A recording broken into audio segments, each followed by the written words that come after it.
Hello student, तो मैं आज लेके आया हूँ हिस्ट्री के पहला नंबर चैप्टर यूरोप में राष्ट्रवाद से टॉप 50 क्वेश्चन, जो कि अगर आप पढ़ लेते हैं और इसे याद कर लेते हैं तो पहले नंबर चैप्टर में आपको कोई भी दिक्कत नहीं होगा ऑब्जेक्टिव में। और यहाँ से एग्जाम में बहुत सारे क्वेश्चंस आपको देखने को मिलेंगे, तो मेरे साथ वीडियो के शुरू से लेकर लास्ट तक बने रहिएगा। पहला नंबर क्वेश्चन कह रहा है कि इटली तथा जर्मनी वर्तमान में किस महादेश के अंतर्गत आते हैं? तो ये आते हैं यूरोप महादेश के अंतर्गत। चलिए दूसरे नंबर क्वेश्चन की तरफ बढ़ते हैं। दूसरा नंबर क्वेश्चन बोल रहा है कि फ्रांस में किस शासन वंश की पुनर्स्थापना वियना कांग्रेस द्वारा की गई थी?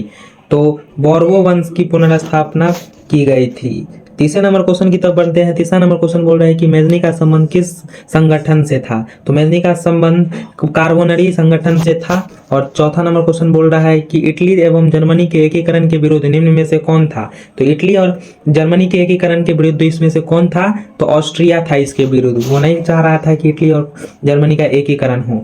और पांचवा नंबर बोल रहा है कि काउंट काबुल को विक्टर एमेन्यूल ने किस पद पर व्यक्त किया था? तो ये प्रधानमंत्री के पद पर व्यक्त किया था। चलिए छठे नंबर क्वेश्चन की तरफ बढ़ते। छठा नंबर क्वेश्चन बोल रहा है कि गैरीबाल्डी पेशे से क्या था? गैरीबाल्डी पेशे से क्या था? तो गैरीबाल्डी पेशे से नाविक था। चलिए सातवें नंबर क्वेश्चन की तरफ बढ़ते। सातवां नंबर क्वेश्चन बोल रहा है कि जर्मन राइन राज्य का निर्माण किसने किया था? तो जर्मन राइन राज्य का निर्माण option number B Napoleon Bonaparte ने किया था।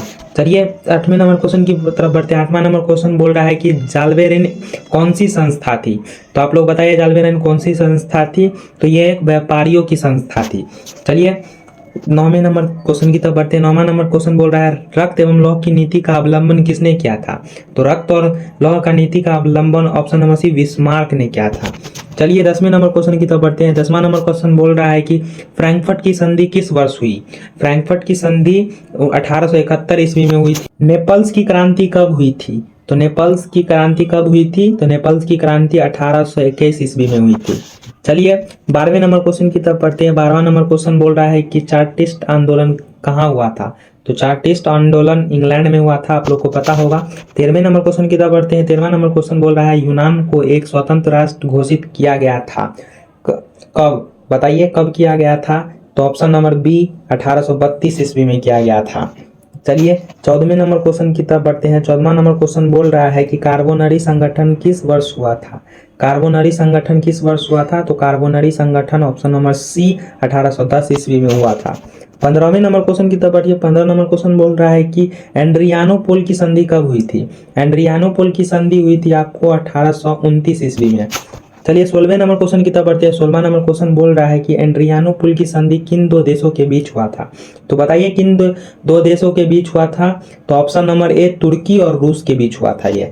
चलिए 17वें नंबर क्वेश्चन की तरफ बढ़ते हैं। 17 नंबर क्वेश्चन बोल रहा है कि सेडान का युद्ध किसके बीच हुआ था? तो सेडान का युद्ध किनके बीच हुआ था? तो ऑप्शन नंबर बी फ्रांस और प्रसा के बीच हुआ था। चलिए 18वां नंबर क्वेश्चन नहीं है, 19वें नंबर है, नंबरिंग में गलत हो गया है। पोलैंड के विद्रोह को किसने कुचल दिया? तो पोलैंड के विद्रोह को किसने कुचल दिया? ऑप्शन नंबर ए रूस ने कुचल दिया।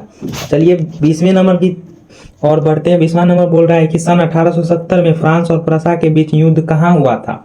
तो कहाँ हुआ था? ऑप्शन नंबर ए सेडान में हुआ था। चलिए 21वें नंबर क्वेश्चन की बात बढ़ते हैं। 21वां नंबर क्वेश्चन बोल रहा है कि यूरोप वासियों के लिए किस देश का साहित्य ज्ञान एवं विज्ञान प्रेरणा स्रोत रहा? तो किस देश का? तो यूनान का ज्ञान और विज्ञान बहुत विकसित था। 22वां नंबर क्वेश्चन की तरफ बढ़ते हैं। 22वां नंबर क्वेश्चन बोल रहा है कि युवा इटली संस्था का विकास किया गया, किसने किया था? तो आप लोग बताइए किसने किया था? ऑप्शन नंबर ए मेजनी ने किया था। चलिए 23वां नंबर क्वेश्चन देख रहे हैं। 23वां नंबर क्वेश्चन क्या बोल रहा है कि बिस्मार्क निम्न में से क्या था? बिस्मार्क क्या था? बताइए आप लोग बिस्मार्क क्या था? तो एक कूटनीतिज्ञ था। बिस्मार्क एक कूटनीतिज्ञ था। 24 नंबर क्वेश्चन की तरफ बढ़ते हैं। 24 नंबर क्वेश्चन बोल रहा है कि सार्डिनिया पिडमाउंट का शासक कौन था? पिडमाउंट का शासक कौन था? आप लोग बताइए। Option number C Victor Emmanuel था।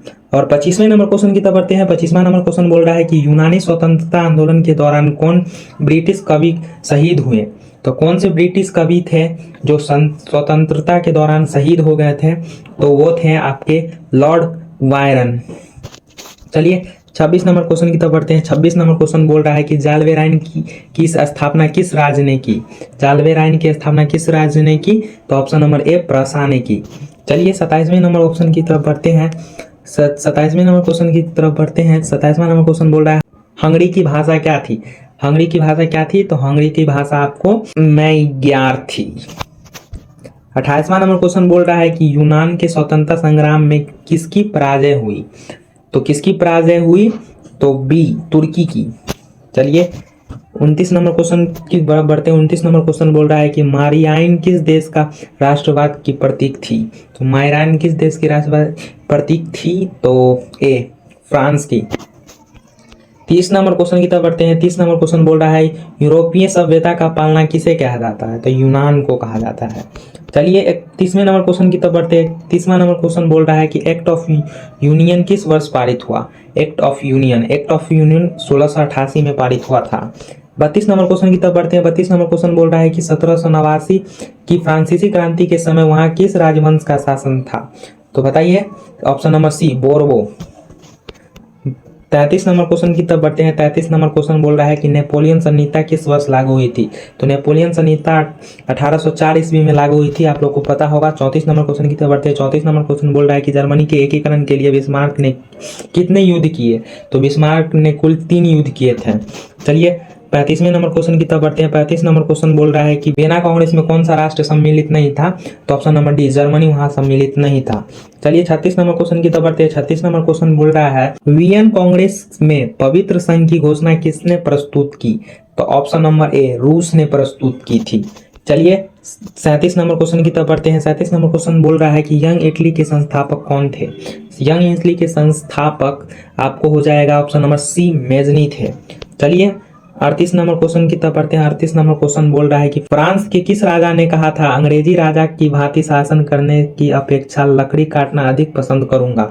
तो ये लाइन किसने कहा था, तो ये लाइन चार्ल्स दसम ने कहा था।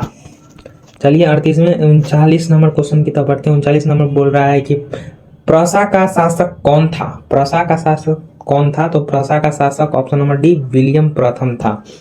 40 नंबर क्वेश्चन की तरफ बढ़ते हैं। 40 नंबर क्वेश्चन बोल रहा है कि यूरोप का मरीज का कस कहा जाता है। यूरोप का मरीज किसे कहा जाता है, तो यूरोप का मरीज आपको ऑप्शन नंबर सी तुर्की को कहा जाता है। चलिए 41 नंबर क्वेश्चन की तरफ बढ़ते हैं। 41 नंबर क्वेश्चन बोल रहा है कि नेपोलियन ने जर्मनी में किस संघ की स्थापना की। तो किस संघ की स्थापना की, ऑप्शन नंबर सी राइन राज संघ की। चलिए 42 नंबर क्वेश्चन की तरफ बढ़ते हैं। 42 नंबर क्वेश्चन बोल रहा है कि किस संधि द्वारा स्वतंत्र यूनान राष्ट्र की स्थापना हुई। तो किस संधि द्वारा, तो संधि का नाम होगा आपको एड्रियानोपुल की संधि द्वारा। चलिए 43 नंबर क्वेश्चन की तरफ बढ़ते हैं। 43 नंबर क्वेश्चन बोल रहा है कि यंग यूरोप की स्थापना किसने की थी। तो यंग यूरोप की स्थापना किसने की थी, तो ऑप्शन नंबर बी मेजनी ने की थी। 44 नंबर क्वेश्चन की तरफ बढ़िए। 44 नंबर क्वेश्चन बोल रहा है कि नव गुलेन आंदोलन कब और कहाँ हुआ। कब तो नहीं पता, लेकिन कहाँ हुआ ये बता सकता हूँ मैं। तो ऑप्शन नंबर ए इटली में हुआ था। चलिए 45 नंबर क्वेश्चन की तरफ बढ़ते हैं। 45 नंबर क्वेश्चन बोल रहा है कि मेटरनिक कौन था। ये तो बहुत आसान क्वेश्चन है, मेटरनिक कौन था, तो ऑस्ट्रिया का चांसलर था मेटरनिक। चलिए 46 नंबर क्वेश्चन की तरफ बढ़ते हैं। 46 नंबर क्वेश्चन बोल रहा है कि कार्बोनरी की स्थापना किस वर्ष हुई थी। तो कार्बोनरी की स्थापना आपको ऑप्शन नंबर ए 1810 में हुई थी। चलिए 47 नंबर क्वेश्चन की तरफ बढ़ते हैं। 47 नंबर क्वेश्चन बोल रहा है कि 1830 की क्रांति के बाद फ्रांस में किस प्रकार का शासक स्थापित हुआ। तो ये निरंकुश राजतंत्र।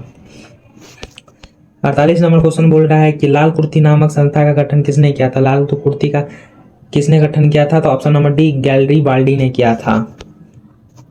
49 नंबर क्वेश्चन बोल रहा है कि राष्ट्रवाद की अवधारणा का जन्म किस घटना से माना जाता है।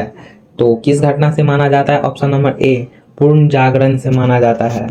चलिए 50वें नंबर क्वेश्चन की तरफ बढ़ते हैं। 50वां नंबर क्वेश्चन बोल रहा है रक्त और लौ की नीति किसने अपनाई।